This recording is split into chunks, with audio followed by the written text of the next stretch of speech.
दिनैनि गोदान भिडिअ'आव आरो फिन खेबसेबाव बरायफिनबाय मोनसे गोनांथार आपडेट लानानै फैदों जाय बिथांमोना BTCनि फाइनाल नोंथाङा BTC इलेक्सननि भटखौ माब्ला होनो हागोन बेनि फाइनाल डेट ओंखारबाय लोगोसे भटनि रिजाल्टखौ माब्ला होगोन बेनिबो फाइनाल डेट ओंखारनानै फैबाय दिनैनि नैबे भिडिअ'नि गेजेराव जोङो बे डेटफोरखौ नायगोन नैबेयाव नोंथांमोना मोनसे नटिस नुनो मोनदों आसाम स्टेट इलेक्शन कमिसन बे आसाम स्टेट इलेक्शन कमिसननिफ्राय बे नटिसा ओंखारनानै फैदों दिनै 26 आगस्ट जोङो नैबे नटिसनि जोहै गोनां जोङो पाब्लिकफोरा मिथिनो लागा इलेक्शन BTC इलेक्शननि भटआ माब्ला जागोन आरो भट साननाया माब्ला जागोन केन्डिडेटआ नमिनिखौ माब्ला होनांगोन जोङो बेनि गोनां डेटफोरखौ जोङो दिनैनि नैबे भिडिअ'नि जोहै मिथिनानै लागोन नोंथाङा भिडिअ'खौ जोबजासे नायलांबाय थाबानो जाबाय आरो बेफोरबायदिनो गोदान आपडेट डिटेल स्किम डिजिटेल खौरां नोंथाङा बर' रावै रोखायै मिथिनो थाखाय जुदि चेनेलाव गोदान फैदों चेनेलखौ साबस्क्राइब खालामबानो जाबाय नोंथाङा नैबे नटिसआव नायनानै लाबानो जाबाय हारसिङैबो नायनानै लानो हागोन नैबे आसाम स्टेट इलेक्शन कमिसन बेनिफ्राय बे नटिसा ओंखारनानै फैदों जोंनि BTCनि 40टा नैबेयाव नोंथांमोना नुनो मोनदों टटेल BTCनि 40टा समस्तिफोरनि इलेक्शना खेबसे मोनसे डेटआवनो जागोन आरो मोनसे डेटआवनो भट साननाया जागोन नैबेयाव नोंथाङा नुनो मोनदों नेम अफ बड'लेण्ड टेरिटरियेल काउन्सिल कनस्टिटुएन्सिफोरनि नैबेयाव नाम जेरै पर्बतजरा गुमा श्रीरामपुर नैबेयाव नोंथांमोना नुनो मोनदों सालबारि क'क्राझार दिहिरा मुसलपुर दानिया जोङो इम्पर्टेन्ट आपडेटखौ नायगोन इम्पर्टेन्ट डेट BTC इलेक्शननि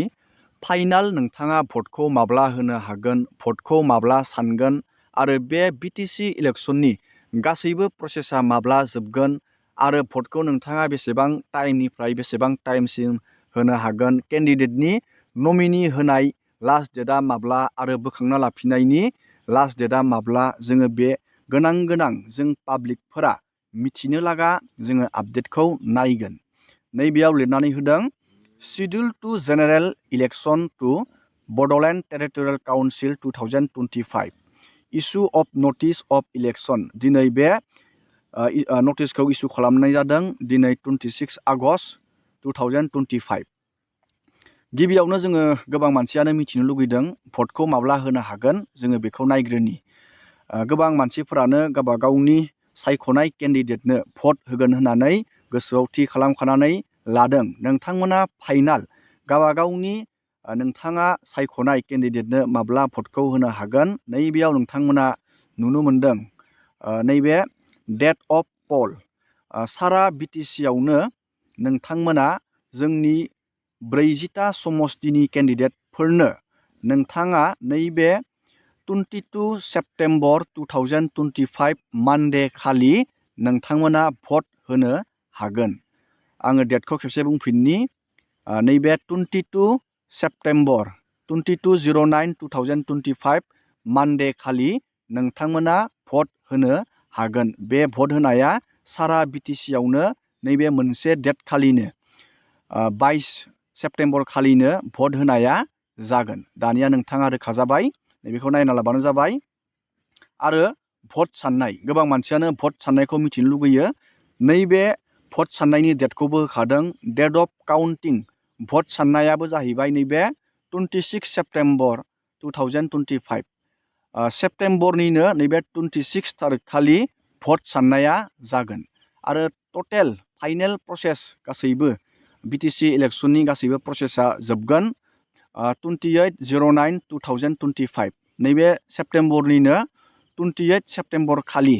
बे गासैबो BTC इलेक्शननि फाइनाल प्रसेसा जोबगोन आरो भटखौ नोंथाङा फुंनि 7:30 बाजियाव नोंथाङा भटखौ होनो हागोन बेलासिनि 4 बाजिसिम नोंथाङा भटखौ होनो हागोन दानिया नोंथाङा रोखा जाबाय आरो नैबे नोंथांनि फोथायजाथाव केन्डिडेटफोरा नमिनि होनो हागोन बेनि लास्ट डेट नैबेयाव लिरनानै होदों 02/09/2025 सेप्तेम्बरनि 2 तारिख खालिनो केन्डिडेटफोरा गावबागावनि आर'जलाइखौ डिसि अफिसाव गथायनो नांगोन, नमिनिखौ गथायनांगोन। आरो जुदि केन्डिडेटफोरा गावबागावनि नामखौ उथायना लाफिननो नागिरदों, उइथड्र खालामनो नागिरदों, नैबेयाव डेटखौ नुनो मोनदों 06/09/2025। नैबे डेटखालि केन्डिडेटफोरा गावबागावनि नामखौ उइथड्र खालामनानै लाफिननो हागोन। जोंनि पाब्लिकनि मिथिनो लागा आपडेटआ बेखिनियानोमोन। दानिया नोंथाङा रोखा जाबाय। नोंथाङा जास्ट नैबे डेटखौ गोसोआव लाबानो जाबाय। भट होनाय डेट 22 सेप्तेम्बर 2025। दिनैनि भिडिअखौ आङो बेखिनियावनो फोजोबबाय। नोंथांमोना भिडिअखौ नायनानै मोजां मोनदोंबा लाइक खालामबानो जाबाय, चेनेलाव गोदानबा चेनेलखौ साबस्क्राइब खालामबानो जाबाय। एसेनोसै दिनैनि भिडिअआ।